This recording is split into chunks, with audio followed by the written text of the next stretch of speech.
अस्सलाम वालेकुम, क्या हाल है। मुझे यकीन है आप और आपका ख़ानदान दोनों महफूज होंगे और ये इंशाल्लाह महफूज रहेंगे। हम अभी आपको एक वीडियो दिखाएंगे।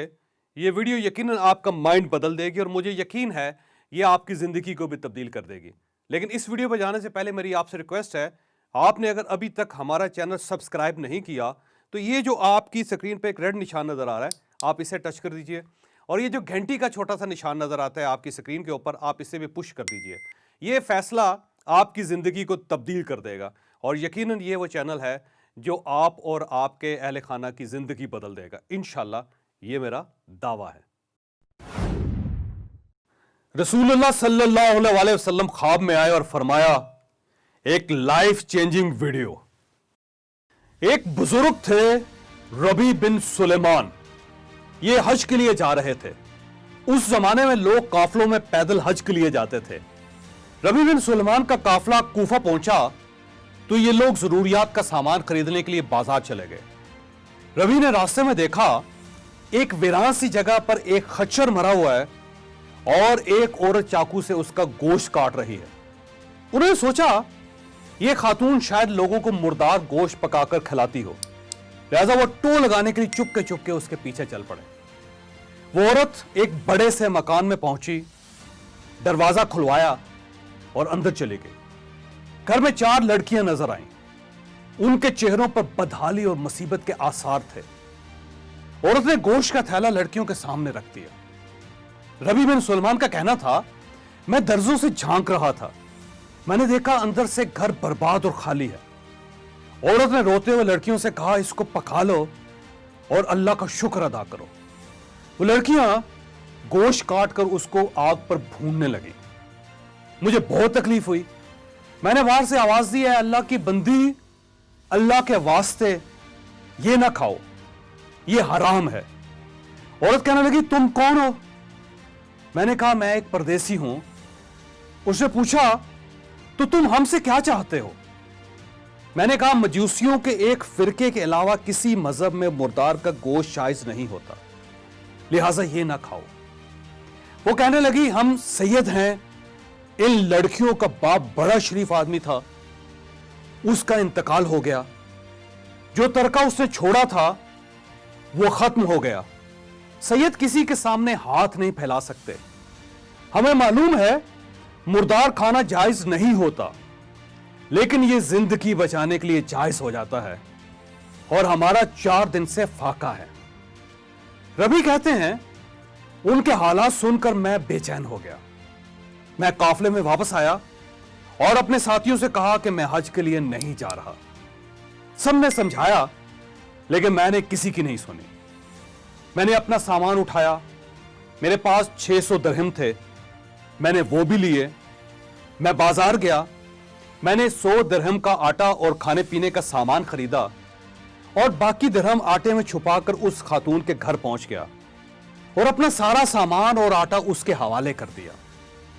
उसने शुक्र अदा किया और कहने लगी, अल्लाह तेरे अगले पिछले गुनाह माफ कर दे, तुझे हज का सवाब अता फरमा दे, अपनी जन्नत में जगह दे और ऐसा बदला अता फरमाए कि जिसे देखकर सुनकर लोग तुम पर रश करें। रबी कहते हैं, हज का काफला रवाना हो गया। मैं कूफा में रुक गया।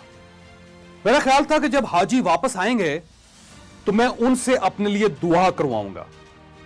हाजियों का पहला काफला वापस आया तो मैं उनसे मिला और उनसे दुआ की दरख्वास्त की। उनमें से एक ने कहा, कैसी दुआ? क्या हाजी भी किसी दूसरे हाजी को दुआ देते हैं? मैंने हैरत से कहा, भाई मैं तो वो बदनसीब हूं जो अल्लाह के दरवाजे पर हाजिरी नहीं दे सका। मैं कहां का हाजी?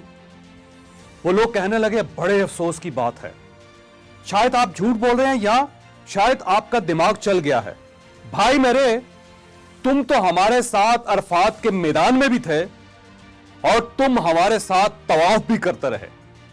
रबी का कहना था, मैं अपने दिल में सोचने लगा, ये क्या तमाशा, ये क्या मजाक है। इतने में मेरे शहर के हाजियों का काफला भी आ गया।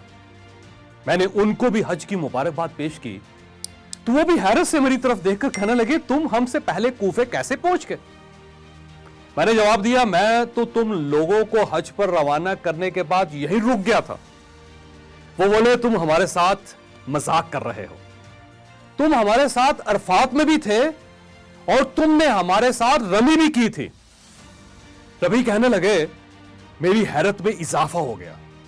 اس دوران ان میں سے ایک شخص آگے بڑھا اور کہنے لگا بھائی انکار کیوں کرتے ہو, تم ہمارے ساتھ مکہ میں بھی تھے اور مدینہ میں بھی, بلکہ جب ہم روزہ رسول کی زیارت کے بعد باب جبرائیل سے باہر آ رہے تھے تو اس وقت تم نے یہ تھیلی میرے پاس امانتاً رکھوائی تھی, یہ لو اپنی تھیلی واپس لے لو. ربی بن سلیمان کہنے لگے میں نے اس تھیلی کو اس سے پہلے کبھی نہیں دیکھا تھا. میں نے تھیلی دیکھی تو اس پر لکھا تھا ہمارے ساتھ تجارت کرنے والا کبھی نقصان میں نہیں رہتا. میں تھیلی لے کر واپس گھر آ گیا, عشاء کی نماز پڑھی اور کشمکش میں میری آنکھ لگ گئی. مجھے خواب میں نبی اکرم صلی اللہ علیہ وآلہ وسلم کی زیارت ہوئی. رسول نے تبسم فرمایا اور ارشاد فرمایا اے نبی آخر ہم تمہیں کتنے گواہ پیش کریں کہ تم نے حج کیا ہے, تو مانتا ہی نہیں. بات یہ ہے کہ جب تم نے اس عورت پر جو میری اولاد تھی صدقہ کیا اور اپنا حج اس پر قربان کر دیا تو اللہ نے ایک فرشتہ تیری صورت کا بنا کر اس کو حکم دے دیا کہ جاؤ قیامت تک ہر سال ربی کی طرف سے حج کرتے رہو. یہ اب کرتا رہے گا اور مزید دنیا میں تمہیں یہ انعام دیا کہ تم نے 600 درہم دیے تھے, اللہ تعالیٰ نے تمہیں 600 سونے کی اشرفیاں عطا کر دی ہیں. کھولو اس تھیلی کو اور دیکھو.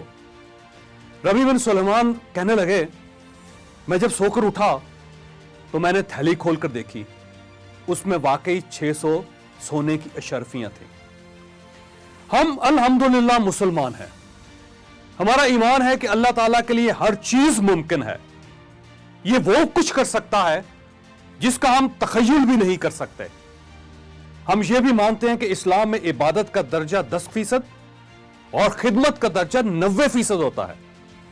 وہ لوگ جو عبادت کو خدمت پر قربان کر دیتے ہیں اللہ انہیں ربی بن سلیمان کی طرح دوسرے مومنین کے مقابلے میں زیادہ صلہ دیتا ہے. آپ کو اگر یہ فرق سمجھ نہ آئے تو آپ عبدالستار ایدی صاحب کو دیکھ لیجئے اور اس کے بعد پاکستان کے علماء کرام کو دیکھ لیجئے. ایدی صاحب نے صرف خدمت کی تھی اور یہ پوری دنیا میں پاکستان کا حوالہ بن گئے, جبکہ ہمارے علماء کرام عبادت کرتے ہیں, انہیں صرف ہم جانتے ہیں. اللہ تعالیٰ نے کرونا کی شکل میں اس ملک کے ان تمام مخیر حضرات کو جو ہر سال رمضان میں عمرہ کیا کرتے تھے اور حج پر جاتے تھے, انہیں خدمت کا ایک نادر موقع عنایت کر دیا ہے. انہیں ربی بن سلیمان بننے کی سعادت بخش دی ہے. لہذا میری آپ سے درخواست ہے آپ اپنی عمرے اور حج کی رقم الگ کر دیں, اپنے دائیں بائیں موجود اصلی ضرورت مند تلاش کریں, وہ سفید پوش لوگ ڈھونڈیں جو غیرت کی وجہ سے کسی کے سامنے ہاتھ نہیں پھیلا سکتے, اور آپ پھر اس سال کے عمرے اور اس سال کے حج کے پیسے انہیں دے دیں. آپ اس رقم کے ایک حصے سے انہیں راشن اور کپڑے بھی لے کر دے سکتے ہیں اور دوسرا حصہ کسی محفوظ جگہ انویسٹمنٹ بھی کر سکتے ہیں, اور اس انویسٹمنٹ کا منافع ان لوگوں یا ان لوگوں کے خاندان کے لیے وقف بھی کر سکتے ہیں. یوں ان کا مستقل بندوبست ہو جائے گا اور انہیں دوبارہ کسی کے سامنے ہاتھ نہیں پھیلانا پڑے گا. آپ ضرورت مند خاندانوں کے جوان بچے یا بچیوں کو کوئی ہنر بھی سکھا سکتے ہیں. آپ انہیں تعلیم دیجئے اور ان کے لیے کسی نوکری کا بندوبست کر دیجئے. آپ انہیں مستقل پاؤں پر کھڑا کر دیں گے. میں کیونکہ بزنس کوچ ہوں, میں لوگوں کو بزنس کی ٹریننگ دیتا ہوں. میں بزنس مین کو اپنے بزنس کو مزید بہتر بنانے اور چلانے کی ماڈرن ٹیکنیکس بھی سکھاتا ہوں. لہذا میں اس سلسلے میں آپ کی یہ مدد کر سکتا ہوں کہ آپ جو بھی نوجوان چوز کریں گے میں اسے بزنس کی فری ٹریننگ دے دوں گا.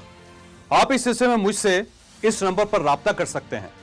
یوں ہم مل کر سینکڑوں خاندانوں کو اپنے قدموں پر کھڑا کر سکیں گے.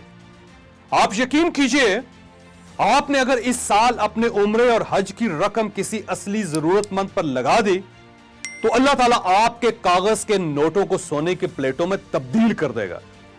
دنیا بھی آپ کو یہ کہے گی کہ ہم نے سنا اور ہم نے دیکھا अल्लाह ने इस साल सिर्फ एक शख्स का हज और उम्रा कबूल किया, और वह शख्स कौन है? वो शख्स आप हैं। आप यकीन कर लीजिए, क्योंकि एक शख्स ने आज से 1000 साल पहले कूफा में अपना एक हज एक खानदान पर कुर्बान किया था। अल्लाह ने आज तक उस शख्स का नाम नहीं मिटने दिया। हम आज उस दौर के बादशाहों का नाम नहीं जानते, लेकिन हम आज 2020 में भी रबी बिन सुलेमान का नाम ले रहे हैं। क्या हमें इसके बाद भी किसी दलील, किसी गवाही की जरूरत है? आपको अगर ये वीडियो पसंद आई है तो आप ये किसी न किसी के साथ जरूर शेयर कीजिएगा। ये सदका जारिया है, ये किसी न किसी का माइंड जरूर चेंज करेगी।